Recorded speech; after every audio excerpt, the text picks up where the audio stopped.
menjelaskan tentang hakikat ikhlas dan syirik mamut.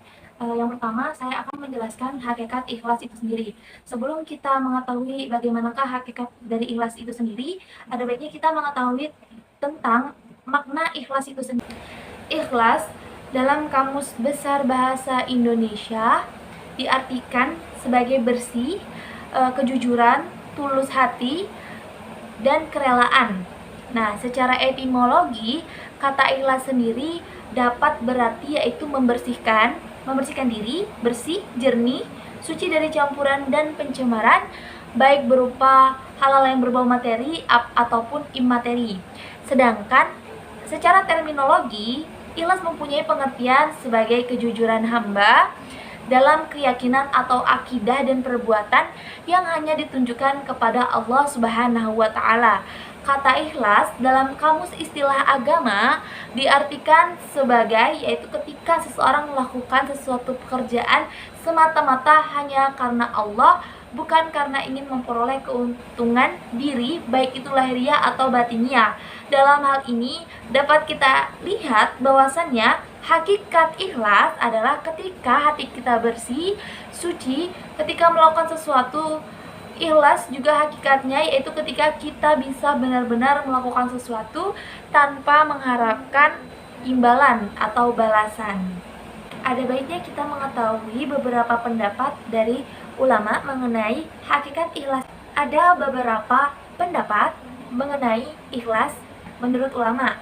Yang pertama yaitu pengertian ikhlas menurut pendapat Abu Thalib Al-Makki yang dikutip oleh Lu'lu'atul Khizanah, mengatakan bahwasannya ikhlas mempunyai arti pemurnian agama dari hawa nafsu dan perilaku menyimpang, pemurnian amal dari bermacam-macam penyakit dan noda yang tersembunyi di dalam hati, baik itu ucapan dari kata-kata yang tidak berguna dan pemurnian budi pekerti dengan mengikuti apa yang dikehendaki oleh Tuhan. Menurut Al-Qushairi, ikhlas merupakan penunggalan al-haq dalam mengarahkan semua orientasi ketaatan dia dengan ketaatannya yang dimaksud untuk mendekatkan diri kita terhadap Allah Subhanahu wa Ta'ala semata tanpa yang lain, tanpa dibuat-buat, tanpa ditunjukkan untuk makhluk, tidak untuk mencari pujian manusia atau makna-makna lain selain pendekatan diri kepada Allah. Bisa juga diartikan sebagai penjernihan perbuatan dari campuran semua makhluk atau pemeliharaan sikap dari pengaruh pribadi. Kemudian yang ketiga ada pendapat dari Al-Ghazali menyatakan bahwa amal yang sakit adalah amal yang dilakukan karena mengharap imbalan surga, tetapi harus semata-mata hanya karena Allah Subhanahu wa Ta'ala. Maka dapat kita simpulkan ikhlas menurut beberapa ulama yaitu adalah pemurnian hati kita benar-benar karena kita melakukan sesuatu itu bukan mengharapkan sesuatu yang kembali kepada kita, tetapi kita benar-benar dari hati tanpa adanya campuran-campuran niat-niat yang tidak benar atau yang lainnya. Kita benar-benar ikhlas akan melakukan hal apapun itu. Ikhlas adalah sebuah kata yang mudah diucapkan namun tidak mudah untuk dilaksanakan. Banyak nasihat supaya kita selalu bekerja dengan ikhlas agar hidup lebih tenang dan bahagia, namun nyatanya hal itu tidaklah mudah dalam beribadah atau dalam beramal saleh. Maka dari itu, dalam hadis yang diriwayatkan oleh Abu Dawud dan Nasai, Rasulullah SAW bersabda, sesungguhnya Allah tidak menerima amal perbuatan kecuali dilakukan dengan ikhlas dan mengharap ridhonya. Ikhlas itu merupakan pekerjaan hati. Al-Junaid Al-Baghdadi, tokoh tasawuf sekaligus fikih dari Baghdad, berkata, ikhlas merupakan rahasia antara Allah dan hambanya. Jadi hanya Allah dan hambanya lah yang mengetahui. Bahkan apabila malaikat mengetahuinya, maka malaikat akan menulisnya, namun tidak diketahui oleh setan sehingga dia merusaknya, dan tidak pula diketahui oleh hawa nafsu sehingga dia mencondongkannya. Kalau ada pertanyaan, bolehkah kita memperlihatkan amal baik kita kepada orang lain? Jawabannya adalah tergantung niatnya. Apabila niat kita untuk riya atau untuk pamer, maka itu tidak diperbolehkan. Namun apabila niat kita untuk syiar atau berdakwah agar sekeliling kita mau mengikuti, maka itu diperbolehkan. Rasulullah SAW bersabda, sesungguhnya setiap amal perbuatan tergantung niatnya. Innamal a'malu binniyat wa innamal likulli imri'in ma nawa. Rawahu Bukhari wa Muslim. Salah satu ciri orang yang ikhlas ialah akan tetap beramal meskipun ada atau tidak ada orang lain yang melihat. Namun bila ia hanya beramal ketika ada orang lain yang melihat dan tidak beramal kalau tidak ada orang yang melihat, maka dari itu tandanya dia tidak ikhlas. Jadi dia hanya melakukan sesuatu semata-mata ingin dilihat seseorang, itu jatuhnya riya. Ikhlas itu memiliki gambaran yang sangat yang kita bisa gambarkan melalui filosofi gula dan kopi. Nah, jika kita melihat apabila secangkir kopi itu tanpa gula atau kurang berasa, maka yang disalahkan itu gulanya. Apabila kemanisan, maka yang disalahkan itu gulanya. Jadi gula ini serba salah gitu. Nah, ikhlas itu ibaratkan gula yang kebaikannya itu tidak pernah dinilai hanya karena suatu kesalahan yang dibuat oleh seseorang langsung di-judge bahwasannya itu buruk gitu. Dari penjelasan mengenai ikhlas tadi, maka dapat digambarkan bahwasannya ikhlas itu memiliki hakikatnya ialah kemurnian, kesucian yang terletak di dalam hati seseorang.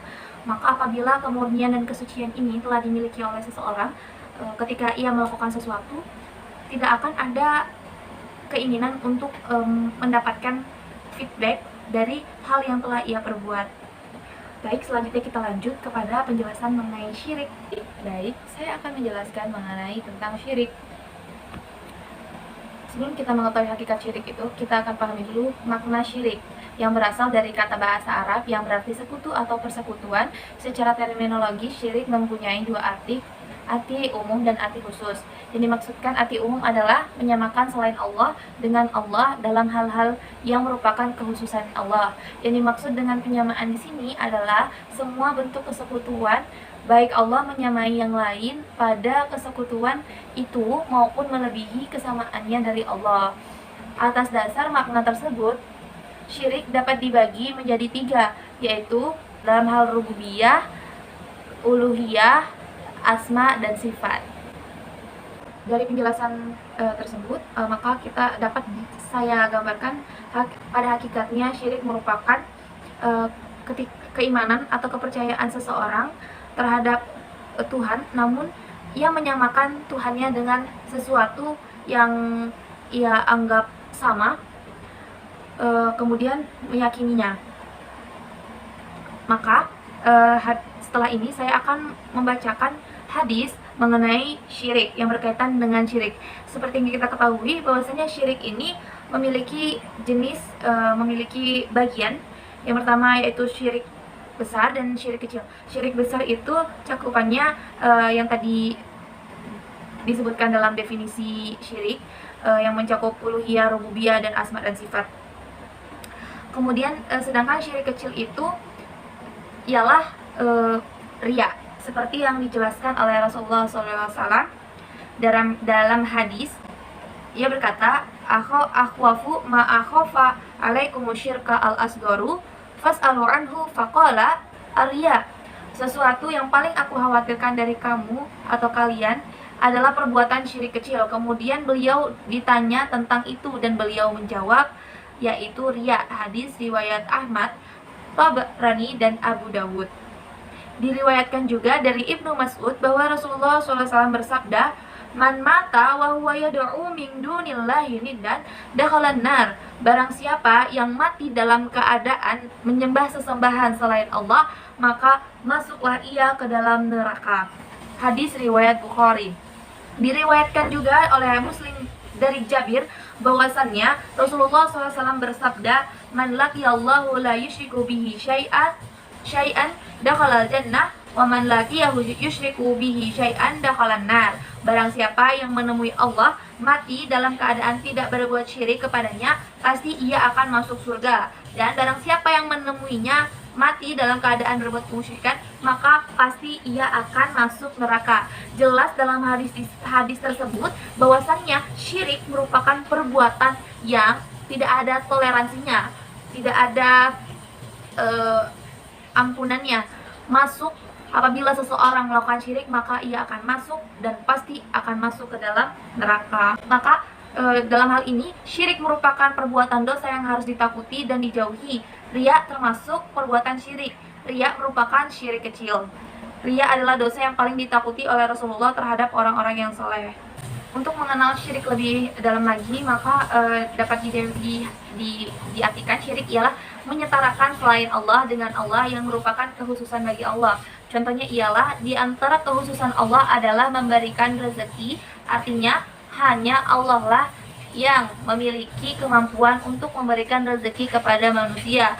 Namun manusia melakukan pesugihan, ia datang ke kuburan keramat kemudian berdoa mengharapkan rezeki kepada kuburan tersebut, maka ia telah jatuh secara mutlak ke dalam perbuatan syirik. Cakupan kekhususan Allah Ta'ala sendiri ialah memiliki 3 cakupan. Yang pertama yaitu 3 cakupan kekhususan yang tidak boleh disetarakan dengan makhluk. Jika ada seseorang menyetarakan, menjajarkan, menyamakan atau menyandingkan kekhususan tersebut kepada selain Allah, maka ia telah berbuat syirik. Kekhususan tersebut diantaranya ialah yang pertama, kekhususan dalam rububiyah Allah Subhanahu wa Ta'ala. Rububiyah merupakan sifat yang ada pada zat pencipta, seperti kemampuan menciptakan makhluk, memberikan rezeki, menghidupkan makhluk, mematikan makhluk, dan mengatur alam semesta. Oleh karena itu, jika ada seseorang meyakini bahwa Nyi Roro Kidul merupakan Tuhan atau memiliki kemampuan mengatur laut selatan Jawa, maka ia telah jatuh ke dalam perbuatan syirik. Meskipun secara lisan ataupun tertulis di KTP-nya bahwa ia beragama Islam, namun apabila di dalam hatinya meyakini hal tersebut, maka ia telah berbuat syirik. Adapun kita percaya akan adanya dukun yang bisa memberikan jodoh, memberikan rezeki, dewa-dewa yang dapat mengatur keberuntungan dan kesialan manusia, maka ia telah jatuh ke dalam perbuatan syirik. Kedua, kekhususan dalam uluhiyah Allah Subhanahu wa Ta'ala. Uluhiyah merupakan sifat khusus yang melekat pada Allah Subhanahu wa Ta'ala, yaitu bahwa Allah lah satu-satunya zat yang berhak disembah dan diibadahi. Oleh karena itu, bentuk-bentuk perbuatan seperti salat, puasa, berkurban, berdoa, dan sujud, menyembah hanya boleh ditujukan kepada Allah Subhanahu wa Ta'ala semata. Dengan demikian, jika ada seseorang menyembah hewan, kemudian sembelihan itu ditunjukkan kepada pohon, jin, diyakini sebagai jin penunggu desa, maka ia telah jatuh ke dalam perbuatan syirik. Demikian pula, jika ada seseorang berdoa mengharapkan jodoh, kelancaran, rezeki, atau kesehatan, tetapi ia berdoa bukan kepada Allah, namun kepada wali-wali yang sudah mati di kuburan, maka secara mutlak telah melakukan perbuatan syirik. Dan yang ketiga, kekhususan dalam asma dan sifat Allah Ta'ala. Allah Ta'ala memiliki asma, nama-nama, dan sifat yang khusus yang melekat pada Allah Subhanahu wa Ta'ala. Oleh karena itu, kita dilarang menyamakan asma dan sifat tersebut pada diri makhluk. Sebagai contoh, Allah memiliki nama dan sifat yaitu Al-Alim atau Maha mengetahui segala sesuatu. Maka kita tidak boleh meyakini bahwa dukun mengetahui segala sesuatu, karena sudah jelas hanya Allah lah Al-Alim yang Maha mengetahui segala sesuatu.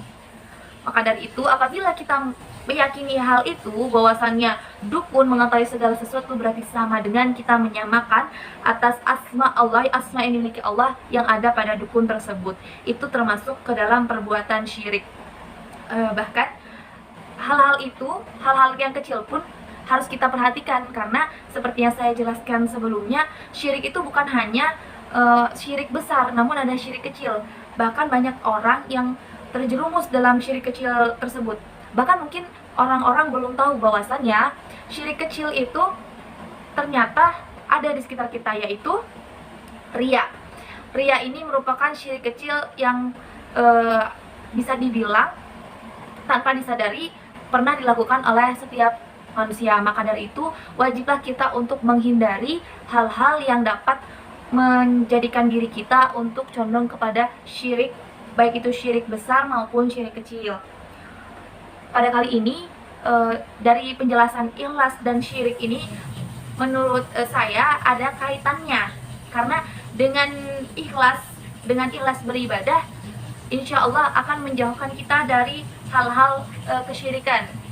Dan dengan keikhlasan pula kita dapat mengintrospeksi diri, kita dapat menyucikan diri kita untuk benar-benar menyembah kepada yang maha pembenar, yaitu Allah Subhanahu wa Ta'ala.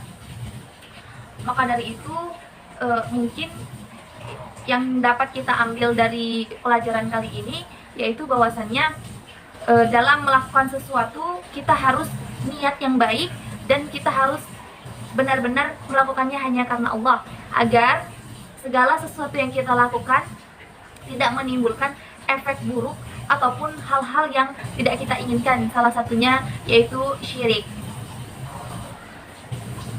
Maka dari itu mungkin itu saja penjelasan saya mengenai makna hakikat dari ikhlas dan syirik itu sendiri.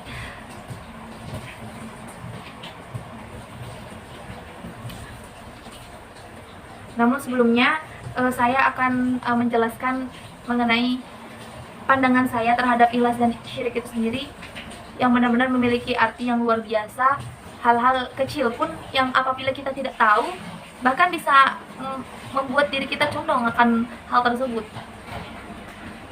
Mungkin itu saja penjelasan dari saya, kurang dan lebihnya saya mohon maaf. Wabillahi taufiq wal hidayah. Wassalamualaikum warahmatullahi wabarakatuh.